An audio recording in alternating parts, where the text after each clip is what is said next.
Olá, amiguinho, olá, amiguinha, tudo bem com vocês? Estamos aqui para mais uma aula de bioenergética e hoje nós vamos conversar sobre o processo de respiração celular aeróbica. Bom, o processo de respiração celular aeróbica, como a gente viu na aula de introdução à bioenergética, é um processo de combustão. A glicose reage com oxigênio, produzindo CO2, água e energia suficiente para tradicionalmente gerar um saldo de 38 ATPs, tá? Isso é uma reação de combustão, turma, como a combustão que ocorre no motor do nosso carro. Só que o rendimento de um motor a combustão aspirado, não turbo, é de no máximo 25%.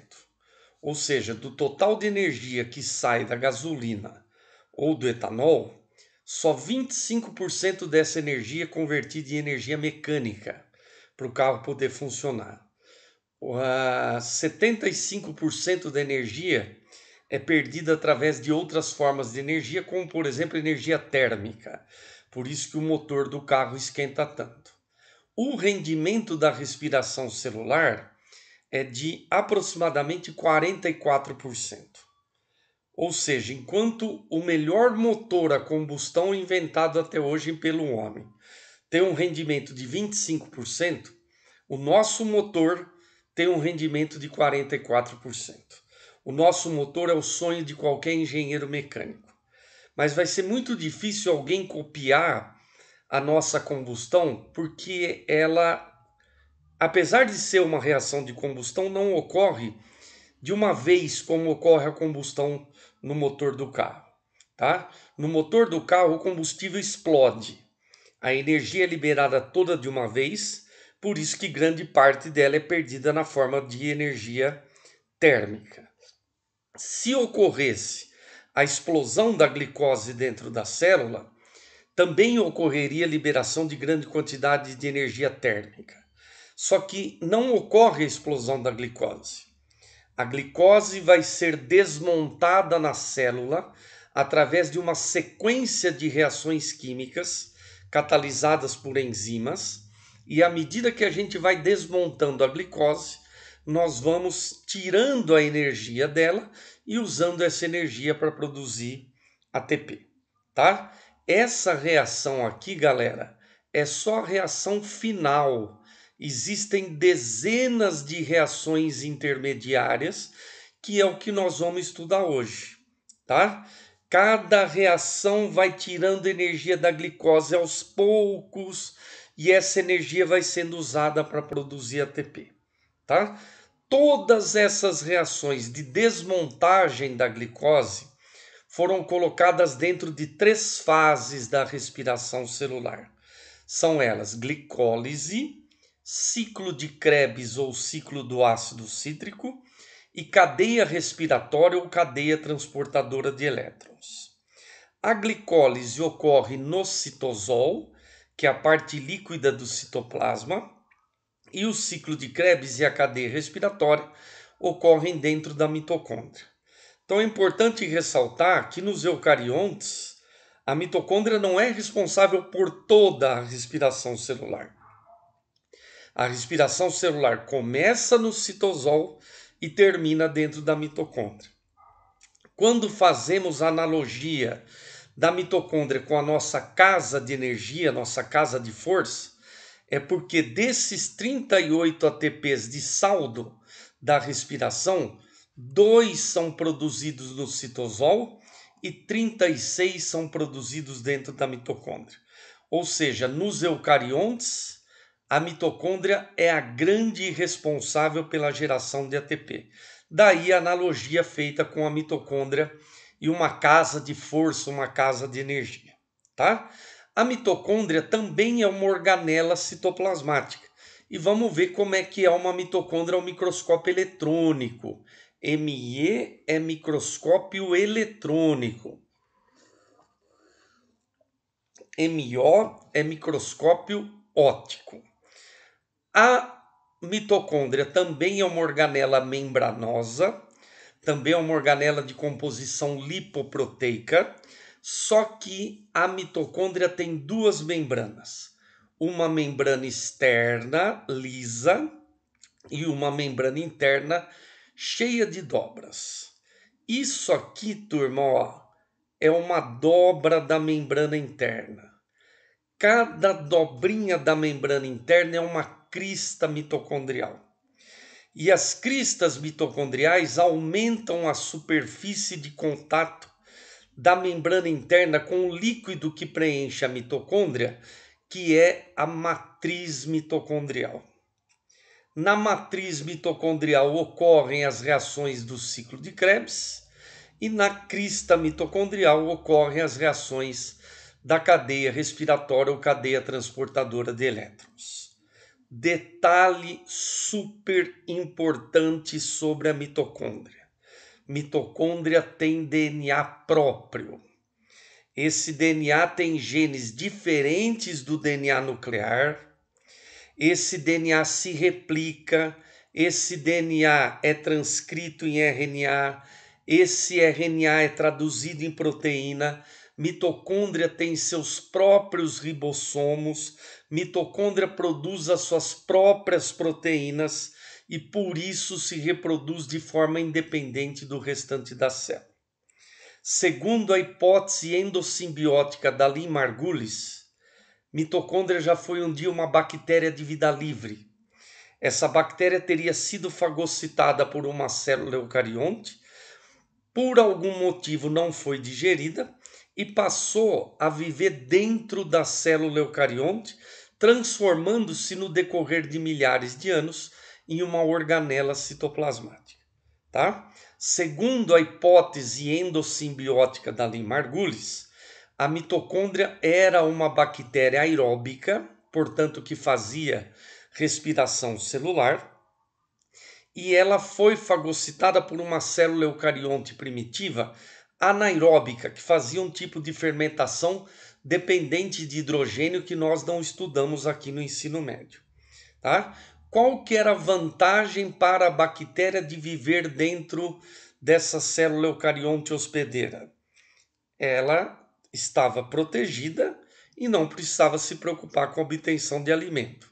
E qual era a vantagem para a célula eucarionte de ter essa bactéria vivendo dentro dela? É usar os ATPs produzidos na respiração celular. Lembra que a fermentação gera um saldo de apenas 2 ATPs, enquanto que a respiração celular gera um saldo de 38 ATPs. Como era uma relação boa para ambas, acabou se transformando no decorrer de milhares de anos em uma relação obrigatória. Hoje a mitocôndria não vive mais sem a célula eucarionte, nem a célula eucarionte vive sem a mitocôndria. E como é uma simbiose dentro da célula, é uma endossimbiose. Daí, hipótese endossimbiótica de Lynn-Margulis. Beleza?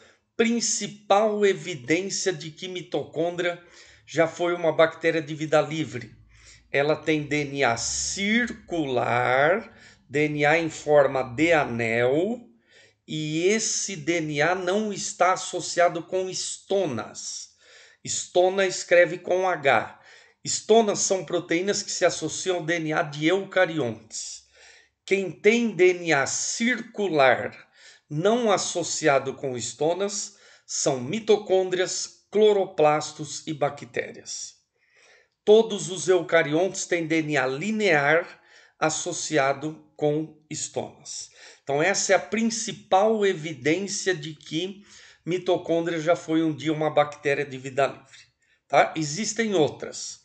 Por exemplo, o fato da mitocôndria ter duas membranas. A membrana externa tem proteína de membrana de célula eucarionte. A membrana interna tem proteína de membrana de célula procarionte. Então a membrana externa é aquela que se formou no momento da fagocitose, a membrana interna era a membrana da bactéria. Essa organela tem ribossomos próprios. O peso molecular dos ribossomos das mitocôndrias é mais próximo do peso molecular de procariontes do que de eucariontes. E essa organela se reproduz por fissão binária ou cisciparidade, que é o mesmo mecanismo de reprodução de bactéria. Tá? Mas a principal evidência de que mitocôndria já foi um dia uma bactéria de vida livre é o fato dela ter DNA circular não associado com estomas. E um outro detalhe sobre o DNA mitocondrial, que começou a aparecer com frequência nos vestibulares recentes, é que o nosso DNA mitocondrial é herdado exclusivamente da nossa mãe, tá? No momento da fecundação, o espermatozoide joga só o núcleo dele dentro do óvulo, tá? Então todas as mitocôndrias que estarão no zigoto são mitocôndrias que estavam no óvulo. Daí todo o nosso DNA mitocondrial ser de origem materna, tá? Eu herdei o meu DNA mitocondrial da minha mãe. A minha mãe herdou da mãe dela, a minha avó herdou da mãe dela, a minha bisavó herdou da mãe dela e assim por diante. Estudar o DNA mitocondrial de uma família significa estudar toda a parte feminina daquela família. Tá? Alguns geneticistas chamam o DNA mitocondrial de forma metafórica de DNA da Eva. Se Adão e Eva tivessem existido, todos nós teríamos herdado o DNA mitocondrial da Eva. Beleza? Então guarda aí, DNA mitocondrial nós herdamos apenas da nossa mãe. Se a sua mãe tem uma mutação no DNA mitocondrial, ela vai transmitir para todos os filhos e filhas.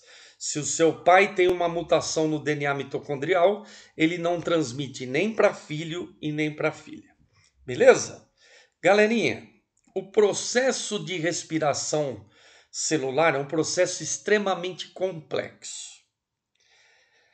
Se você quiser tentar entender alguma coisa sobre respiração celular, e não é fácil, já te aviso, você tem que tentar entender o que está acontecendo nessa equação aqui, ó. Qual que é o objetivo da respiração celular? Desmontar a glicose. Desmontar a glicose tirando carbono e hidrogênio da glicose. Descarboxilando e desidrogenando a glicose. Toda vez que nós tirarmos um carbono da glicose, esse carbono vai sair numa molécula de CO2. Então, descarboxilou a glicose, formou CO2. E ao tirarmos hidrogênios, esses hidrogênios da glicose serão levados até o oxigênio, que ao se combinar com esses hidrogênios vai formar água. Então, os hidrogênios da glicose serão transferidos para o O2, que ao se combinar com esses hidrogênios formará água. Só que a glicose, galera, não consegue doar elétrons e hidrogênios diretamente para o O2. Toda vez que a gente desidrogenar a glicose, esses elétrons e esses hidrogênios serão transferidos para transportadores de hidrogênio, que levarão esses hidrogênios até o oxigênio. E os transportadores de hidrogênio que trabalham na respiração celular são o NAD e o FAD. Nicotinamida adenina dinucleotídeo. Flavina adenina dinucleotídeo. Ouviu uma vez o nome, pode esquecer. Só lembra que NAD e FAD são transportadores de hidrogênio. Eles vão receber os elétrons e os hidrogênios da glicose e levá-los até o O2. O O2 vai se combinar com esses hidrogênios formando água. Beleza? Tirou carbono, formou CO2. Tirou hidrogênio, ou o NAD ou o FAD pegam esse hidrogênio, levam até o oxigênio se combina com esses hidrogênios formando água. Beleza? Nós vamos fazer agora, turma, um resumão da respiração, e esse resumão é mais do que o suficiente para qualquer exercício atual de vestibular. tá? Então começamos aqui com a glicose no citosol. Inicialmente, nós precisamos transformar a glicose numa molécula chamada frutose 1,6-difosfato. É uma frutose que tem dois fosfatos, um no carbono 1 e um no carbono 6. Só que para a gente transformar a glicose numa frutose com dois fosfatos, nós precisamos de dois fosfatos. E quem doa fosfato é a hidrólise do ATP. Então vejam que o processo o processo que visa gerar ATP começa consumindo 2 ATPs. Flechinha entrando, substância consumida. Flechinha saindo, molécula produzida. Aí essa glicose vai passar por uma série de reações químicas, glicose 6-fosfato, frutose 6-fosfato, frutose 1,6-difosfato, gliceraldeído 3-fosfato, difosfoglicerato, fosfoglicerato, fosfenol piruvato, piruvato. Quando chegou no piruvato, terminou a glicólise, tá? As reações finais da glicólise são reações exotérmicas, são reações que liberam energia. Liberou energia, essa energia é usada para produzir ATP. E a energia liberada no final da glicólise é suficiente para produzirmos 4 ATPs. Então a glicólise começa consumindo 2 ATPs e termina produzindo 4. Ela tem um saldo positivo de 2 ATPs. E aqui a gente já tira 2 hidrogênios que são capturados por 2 NAD, formando 2 NADH. Tá? É NADH e não NADH2, como tem em muito livro por aí. Até a formação do piruvato, turma, é no citosol. Aí esses 2 piruvatos entram dentro da mitocôndria, onde vai continuar o processo de respiração celular, tá? Então daqui para frente já é dentro da mitocôndria, tá? Até a formação do até a formação do piruvato, já passou, foi horrível. É no citosol, daqui para frente é dentro da mitocôndria. Aí o piruvato, que é uma molécula que tem 3 carbonos, é transformado em 2 de acetil-CoA, que tem 2 carbonos. Não diminuiu o número de carbono aqui, turma? Sim, toda vez que diminuir carbono é porque saiu carbono. Se saiu carbono, formou CO2. Como são 2 piruvatos gerando 2 acetil-CoA, nós vamos ter a formação de 2 CO2. E aqui saem mais 2 hidrogênios que são capturados por 2 NAD, formando 2 NADH. Agora essas acetil-CoA entram num ciclo de reações químicas chamado ciclo de Krebs ou ciclo do ácido cítrico. E o ciclo de Krebs, turma, termina de desmontar a glicose. Bom, a glicose tem 6 carbonos. Quantos nós tiramos até agora? 2. Falta tirar 4.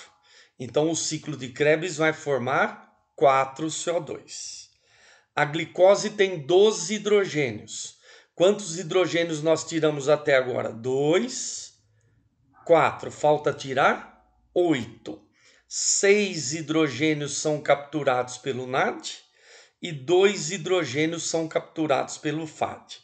O FAD é FADH2 mesmo, turma, mas é como se fosse FADH, tá? Então imagina que aqui seja FADH, para dar certo a nossa conta de hidrogênio. Então, ó, 2 mais 4, 6 CO2, 6 carbonos. 2, 4 mais 6, 10, mais 2, 12 hidrogênios. Então, terminamos de tirar hidrogênio e carbono da glicose. No ciclo de Krebs tem uma reação que libera energia. Essa energia é suficiente para gerarmos 2 ATPs por molécula de glicose. Beleza? Agora, turma, os NADH e os FADH2 vão levar esses hidrogênios até a cadeia respiratória ou cadeia transportadora de elétrons. Beleza? Na cadeia transportadora de elétrons, ocorre a fosforilação oxidativa, que é a produção de ATP através de reações de óxido-redução. Então, os NADH e os FADH2 doam esses elétrons e esses hidrogênios na cadeia. Eles irão passar por intermediários até chegarem no O2. O O2 vai receber esses elétrons e esses hidrogênios, reagir com eles formando água. Como o O2 é o último cara a receber elétrons e hidrogênios na cadeia respiratória, o O2 é chamado de aceptor final de elétrons e hidrogênios. Então, os NADH e os FADH2 doam elétrons e hidrogênios na cadeia, eles vão passar por intermediários até chegar no O2. O O2 reage com esses elétrons e esses hidrogênios formando água. Como o O2 é o último cara a receber elétrons e hidrogênios na cadeia respiratória, o O2 é chamado de aceptor final de elétrons e hidrogênios. E à medida que esses elétrons, esses hidrogênios, vão passando pelos intermediários, vão gerando energia para que uma enzima chamada ATP sintetase fabrique ATP. Cada NADH que chegar na cadeia respiratória, a enzima vai obter energia para produzir 3 ATPs. Por molécula de glicose são produzidos 10 NADH. Então, a partir de 10 NADH, ela vai produzir 30 ATPs. Cada FADH2 que chega na cadeia gera energia para a enzima produzir 2 ATPs. Por molécula de glicose são produzidos 2 FADH2. A partir de 2 FADH2, a enzima produz 4 ATPs, certo? Muito bem, turma. Então, a cadeia respiratória é a grande responsável pela produção de ATP, porque ela produz 30 mais 4, 34 ATPs. E a cadeia respiratória só ocorre na presença de O2. Quando não tem O2, não funciona a cadeia respiratória, a gente deixa de produzir esses 34 ATPs. E sem esses 34 ATPs a gente não sobrevive. Daí nós sermos seres aeróbicos restritos. Só vivemos na presença de oxigênio, tá? Existem venenos que são inibidores de cadeia respiratória, como por exemplo o cianeto, CN-, carbono, nitrogênio menos. Ele inibe o último passo da cadeia respiratória. Ele não permite que o citocromo A3 doe elétrons e hidrogênios para o O2. Se não funciona o último passo da cadeia, a cadeia inteira vai parar, galera. Parando a cadeia inteira, deixa de produzir esses 34 ATPs. E sem esses 34 ATPs a gente não sobrevive. Daí o cianeto ser um veneno extremamente letal. Tem cianeto na mandioca brava. Se o cara não souber fazer a farinha de mandioca brava, ele come cianeto e morre. Tá? Teve um caso de uma família em Campinas que comeu um pavê com cianeto e acabou morrendo. Só não morreu a filha mais nova. Tá? Teve um caso de uma mulher na cidade de São Paulo que assassinou o marido e as filhas colocando cianeto de potássio no café deles. E depois falou para a polícia que foi sem querer. Trocou o açúcar do café por cianeto de potássio. É muito comum ter cianeto de potássio em casa, né? É óbvio que a polícia não acreditou nessa historinha para boi dormir. A mulher foi presa, mas como não podia ser presa em qualquer lugar, foi presa numa cadeia respiratória. Já passou, foi horrível, a história é real, tá? Então a cadeia, turma, é a grande produtora de ATP e é nela que ocorre o consumo de oxigênio, beleza? Vamos fazer aqui agora um balanço da respiração celular. Vamos lá. A glicólise gera um saldo de 2 ATPs, porque ela produz 4, mas consome 2. O ciclo de Krebs produz 2 ATPs por molécula de glicose.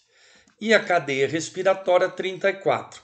Somando tudo, isso gera um saldo de 38 ATPs por molécula de glicose. Ah, Fefa, eu já vi em livro saldo de 36. Eu já vi em livro saldo de 30. Qual é o saldo verdadeiro? Ninguém sabe, turma. Pelos cálculos modernos, o saldo de ATP estaria em torno de 30. Os livros tradicionais de bioquímica consideram 38, mas nós também podemos considerar o saldo de 36 em algumas células eucariontes, tá? Esse saldo de 36 eu explico mais para frente quando eu fizer um aprofundamento no processo de respiração celular, tá? Se você guardar que o saldo é de 38, tá ótimo, tá? Célula procarionte, como não tem mitocôndria, o saldo é sempre de 38. Célula eucarionte pode ser 36 ou 38. É como se, para aqueles 2 NADH da glicólise entrarem na mitocôndria, fossem gastos 2 ATPs. Não é isso, é como se. Tá? Em algumas células haveria esse, entre aspas, gasto de ATP para jogar esses 2 NADH para dentro da mitocôndria. Isso geraria um saldo de 36. Em outras células não haveria esse, entre aspas, gasto de energia para jogar aqueles NADH para dentro da mitocôndria, gerando um saldo de 38, tá? Tanto faz numa prova 36 ou 38, nunca vi perguntarem isso. Tudo bem, moçadinha? Bons estudos, aquela paz, beijos e tchau.